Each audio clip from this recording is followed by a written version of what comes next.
Impact, I'm Zeke, and I'm in 7th grade. Yesterday was Saturday, and that means today is Sunday. And if today is Sunday, then that means it's time for Impact. If you're here with us live, feel free to say something in the chat, that way we can say hi. As you're doing that, we have a couple quick reminders for you before we get started with service today. Make sure to follow us on Instagram at WCL_Impact and subscribe to our YouTube channel right now. Click the subscribe button and then click the bell to get notifications for whenever we go live or post something new. How would you like to be a part of our weekend services? You can be a part of our hosting team, the band, games, and more. If you're interested, head over to WCLimpact.com and sign up. If this is your first time joining us, please feel free to shoot us an email at any of the addresses below. We would love to help you get connected. Don't forget, all small groups are started, which means that we are seeing our regular small group leaders both online and in person. So if you haven't already, make sure to head over to our website and then get registered. Then your small group leader will reach out to you with all the info you need to know. And while you're there, feel free to also register for the Midweek Bible study that's happening in person on Tuesdays. We're going through the book of Daniel, and last week was awesome.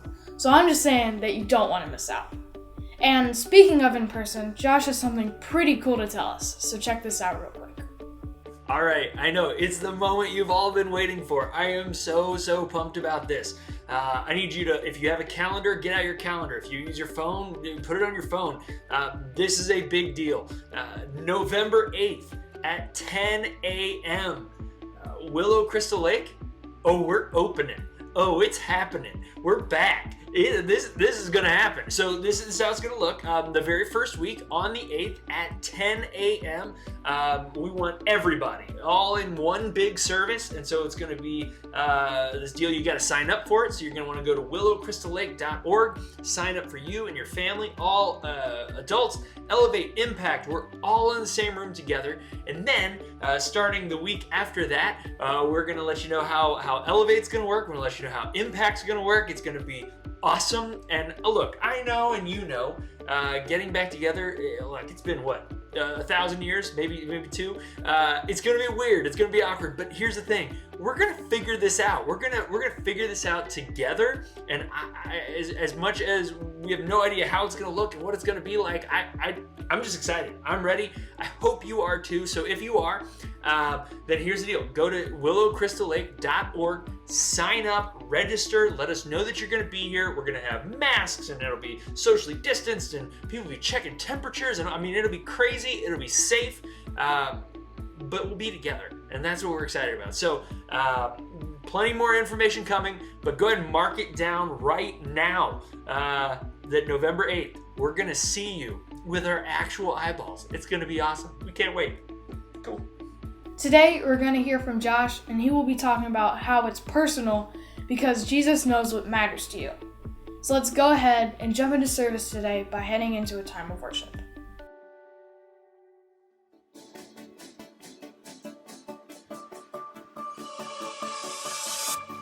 Staring into your eyes makes my heart come alive. Suddenly brought to life when I met you.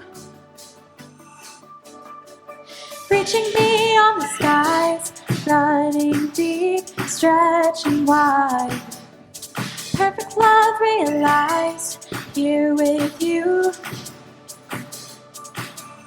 This love is for real, you will never let go, never let go. Oh, it's more than just words, love beyond my control, out of control. This is real love, this is real love.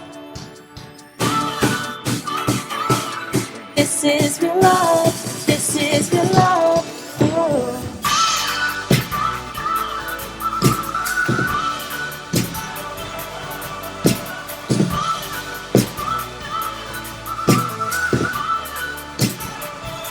You're pulling me closer and closer, holding my heart till the very end.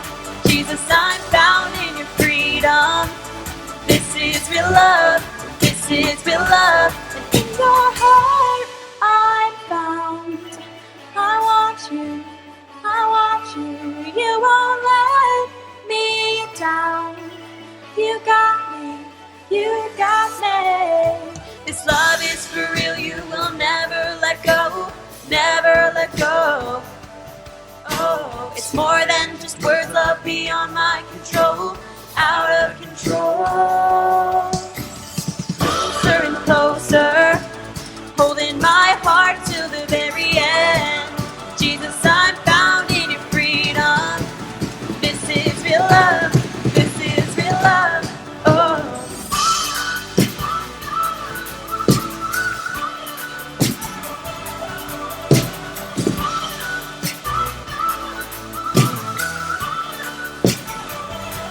You're pulling me closer and closer, holding my heart to the very end. Jesus, I'm found in your freedom. This is real love, this is real love.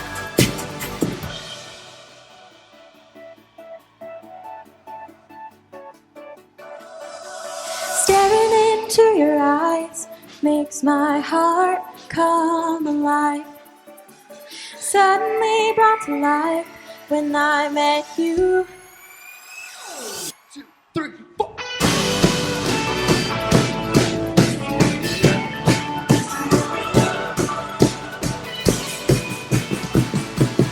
This is real love, this is real love.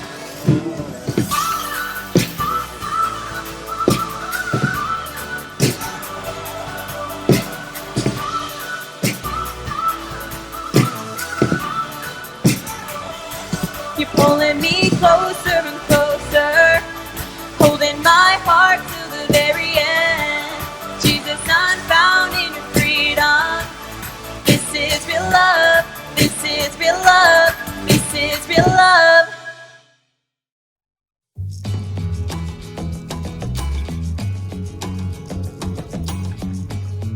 Hi, my name is Beatrice and I'm a junior. And this is where I live. If you'd look where I live, you'd think my life is pretty much like yours.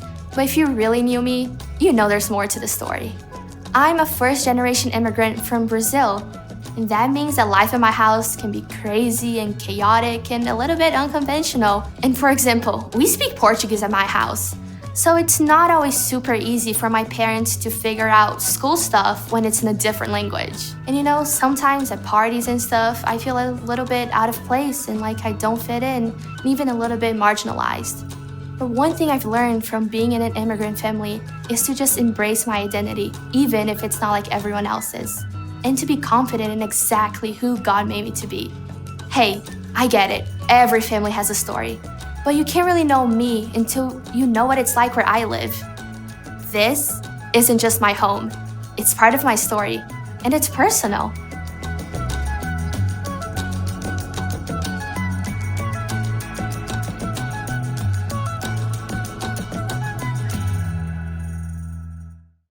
Hey Impact, it's Josh. And have you ever had a friend that you felt like you knew really, really well right up until they did something completely unexpected and made you feel like you suddenly didn't know that person at all? Right? So I had this friend in high school that one day at lunch in the cafeteria, after I had known him for a few years, was like, "This food is worse than what we ate when I was growing up in India." And I was like, wait, what? How did I not know that he grew up in India? Right? And honestly, for a brief moment, I really questioned, what else do I not know about this person that I thought I had known really well? And I'm not even necessarily talking about little stuff. It's like one day you've got this friend and the two of you have the same friends, you listen to the same music, you even have the same classes at school, and maybe you even have a crush on the same person, and then out of nowhere they ask if you'd like to try some heroin. And you're like, oh my goodness, what? How did I think that me and this other person were so much on the same page about literally everything, only to find out that we were really, really far apart on something that was such a big deal? And here's what I found out. See, you can know somebody and at the same time not really know them at all. And if we're being honest, the same can actually be true of us. You know, you can hang out with people and still not have a ton of people who know the real you, like, at all. So here's a good example. Have you ever dealt with someone or something or felt something that you just decided it would be easier to just keep that to yourself because you didn't think other people would understand? Or maybe you actually shared what you were dealing with or what you were feeling and it just kind of took everybody else by surprise? For most of us, our friends are the people who get us the most.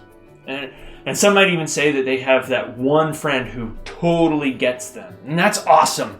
But my guess is that there are some of us, or even most of us, that can't say that we have that person in our lives. And actually, if we're being honest, my guess is that the majority of people don't really feel like there's anyone who gets us 100%. Actually, a lot of times, we really only share certain parts of our lives with certain people. We have certain friends that we go deep with, but then we have other friends that we really only laugh and have fun with because they probably wouldn't get all of that deep stuff. Or we have people that we hang out with, but when we hang out with them, we only talk about sports with them. And other, people that we hang out with, they don't share our interest in that same sport, so we typically don't talk to them about it. Or, okay, let's get real for just a second. There are people in our small groups that we can talk to about our faith, but maybe we don't talk about our faith with certain people at school. And that's totally normal, but sometimes wouldn't it just be nice if more people just understood you? Understood all of you. All your quirks, your interests, your struggles, and your fears. It's like we can all agree that this might actually be a really good thing, to be understood by people at that level, but then most of the time, we feel like nobody actually gets us. And you know who else feels that way? Literally everybody. It's hard to speak for everyone, so let's just say this. Almost everybody feels that way. That feeling of nobody gets me or nobody knows the real me. That isn't an easy one to feel, and that's the reason why this series called It's Personal is so important, because whether you know it or not, you are actually wired to be known. You were made to have others who get you, who understand you, who actually know what your real world actually looks and feels like. And that brings us back to the story of Zacchaeus, the guy that Hannah started telling us about last week. Something interesting that you should know about is that there are a lot of stories that are in all four of the Gospels. So we've got Matthew, Mark, Luke, and John. But this story, this account of Zacchaeus, is only found in the book of Luke. And that actually makes sense because Luke is writing primarily to a non-Jewish audience. You see, the first followers of Jesus were almost exclusively Jewish. So it would have been easy for them to assume that all followers of Jesus would be Jewish. However, that's just not how Jesus operated. He was for anyone from any background. So it was pretty natural for non-Jewish Christians to feel like they didn't quite fit in. So in Luke's gospel, there are a lot of stories about people who just didn't feel like they fit in. And it's easy to imagine that these are the people that Luke wrote about because these are the people that Luke wrote to. He wanted his readers to see how Jesus treated people like them. So how does this all apply to Zacchaeus? All right. So, for starters, he was a Jewish tax collector, which means that he was basically a sellout and a traitor to his own people. And that's all anybody needed to know about him. Nobody liked him. He was an outsider.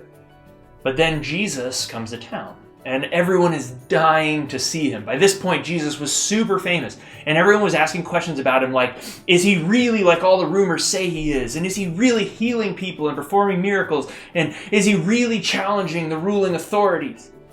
Everybody wanted to know what Jesus was like. And Zacchaeus was no different, so he showed up just like everybody else. But again, Zacchaeus isn't exactly the tallest guy in the world, so he climbs a tree to get a better view. But there's part of me that wonders if climbing a tree might have also been a way for Zacchaeus to distance himself from the rest of the crowd. But that's actually not all either. Remember, by this point, Jesus had a reputation for looking out for the poor and the mistreated. And Zacchaeus was rich, and he mistreated others. So if I'm Zacchaeus, I'm thinking that up a tree might be a good way for me to see Jesus without him seeing me. And then the craziest thing happens. Jesus looks up, he sees Zacchaeus, he calls out to him, and then invites himself over to Zacchaeus' house for a meal. So this is how Luke describes it in Luke 19, verse 5. It says, "And when Jesus came to the place, he looked up and said to him, 'Zacchaeus, hurry and come down, for I must stay at your house today.'" Now, to us, that might seem pretty strange, but you gotta know that in the culture that Jesus and Zacchaeus lived in, it was an honor to host someone important for dinner. So having someone in your home sent a message to the rest of the community that you and your guests were close friends. And that's why Luke 19:6 says that Zacchaeus responded in this way. "So he, Zacchaeus, hurried and came down and received him joyfully."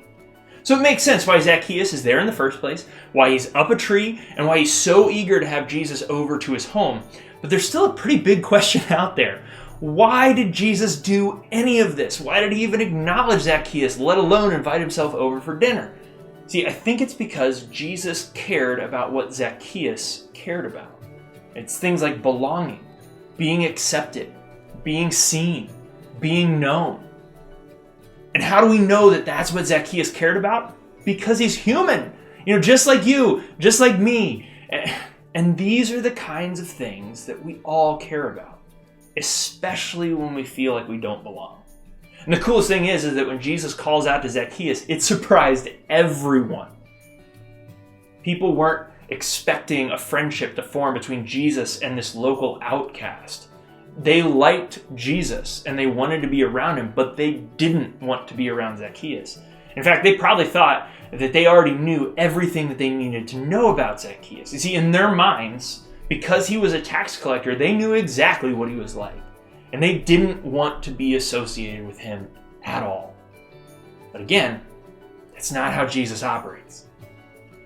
See, Jesus knew that because Zacchaeus had the label of tax collector, it didn't tell the whole story about who he was.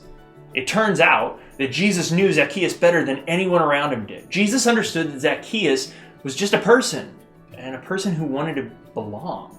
And Jesus went out of his way to show him that he did. If you've ever wondered what Jesus thinks about you, hopefully the story of Zacchaeus can be an encouragement to you, but maybe you've always felt like there were only certain things that mattered to Jesus. For example, you might have thought that Jesus cared about how much you read your Bible, but not really so much about your grades at school. Or he cared about you praying, but not necessarily about your friendships. Or he cared about all of that holy, churchy stuff, but not, the real life stuff. Or he cared about whether or not you curse, but he didn't care so much about the anxiety that you feel. Or he cared about your sexual purity, but he doesn't really care about your dating relationships. Look, I want you to know that the things that matter to you, they matter to him. The things that interest you interest him. He doesn't just know that you love basketball or K-pop or musical theater, but he also gets why you love those things. You see, Jesus gets you. So when it comes to our relationship with Jesus, you gotta know that it's personal because Jesus knows what matters to you. And I don't know about you, but that's definitely not the image of Jesus that I grew up with. That's not what I thought he was like when I was your age. See, I thought that I had to only care about what he cares about. But the story of Zacchaeus actually shows us that it's also the other way around. Jesus shocked Zacchaeus and the people in the crowd when he showed Zacchaeus how much he mattered. And my guess is that there are a lot of people around us every day that might be just as shocked to know that Jesus is so interested in each of us personally. And that's why this week I actually want to challenge you to try to do two things. The first thing I want you to do is I want you to talk to Jesus about what matters to you. See, Impact, you got to know that Jesus cares about what you care about. So if it matters to you, go out of your way to tell him about it. It's a great way to start to pray. Let him know about the things that you like, about the things that you worry about the things that bring you life, and about the things that drain you. Jesus is never bored hearing from you or hearing about you because it's personal to him. Second thing I want you to do is I want you to talk to others about what interests them. See, when it came to Zacchaeus, the crowd he was in couldn't have cared less about him personally. See, they made assumptions about him. They made no effort whatsoever to get to know him. Because of that, the crowd had no idea what mattered to Zacchaeus. Maybe you've been in that spot before and you know how it feels. Well, now is actually the opportunity to make sure that the others around us aren't feeling that same way. So I want you to go out of your way to make it personal. Go out of your way to find out what someone else likes. Let go of the ideas that you've had about them. And do for someone else what Jesus did for Zacchaeus. Actually, check out this helpful advice that Paul has for us in Philippians chapter 2, verses 3 and 4. He says, "Do nothing out of selfish ambition or conceit, but in humility, count others more significant than yourselves. Let each of you look not to their own interests, but also to the interests of others." So if we want to look to the interests of others, maybe you could each try to do something like this. You could ask your friends questions and then actually listen to their answers. Or you could play that game that your little brother likes to play that you really don't care for so much. Or you could go watch your friend with their sport or whatever it is that they're interested in, even though maybe you don't even have any idea what's really going on. Or you could make an effort with that kid who's in a grade younger than you. Or you know what? Whatever it is, you could actually get to know who someone else actually is. See, Paul is reminding us that we should look to the interests of others because that's exactly what Jesus did. And doing what Jesus did is what makes us stand out as people who follow him. See, Impact, everyone needs somebody who knows their name and knows them personally. So I want you to think about something this week. Do you really know what matters to the people around you? Have you taken the time to be personal enough with them to actually try to get them? When we take the time to make it personal with others, we are living like Jesus. And Jesus was never satisfied with making a judgment about a person from a distance. See, he got close. He took the time. He never let a label or an assumption form his opinion. He cared about what mattered to others because they mattered to him. See, it's personal because Jesus knows what matters to you. And now you have a chance to go and do the same for others. Impact, before we go, I just want to remind you that we are actually going to be able to have our first Sunday morning service back in the building on November 8th. And that morning, all of our families will all be together in the adult auditorium, and we want to make sure that as many of you are there as are comfortable. So be sure to visit willowcrystallake.org to register for our in-person service, and we'll be letting you know soon what it's going to look like for Impact to start back up in person too. But until then, I want you to have an awesome week. We love you. Bye.